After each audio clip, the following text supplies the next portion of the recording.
الاولمبي. ادي طبعا مجموعه من مشجعي نادي الزمالك النهارده، طبعا المفروض النهارده مباراه بدون جمهور، لكن يعني اماميه نادي الزمالك.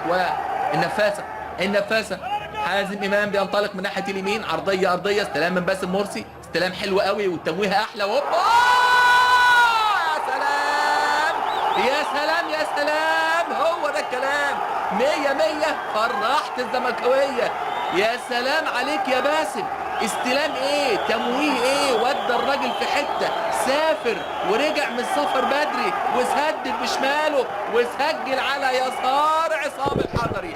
هدف مبكر جدا. الغريبه في نفس الدقيقه اللي سجل فيها النادي الاهلي بيسجل باسم مرسي في الدقيقه السابعه هدف اول لنادي الزمالك. نشوف القصه من اولها. النفاسه بدايتها، ادي الاستلام من غير ما يستلم عملها العرضيه، وادي استلام حلو قوي من باسم. شوف التمويه ودى الراجل فين وسدد تسديده حلوه جدا.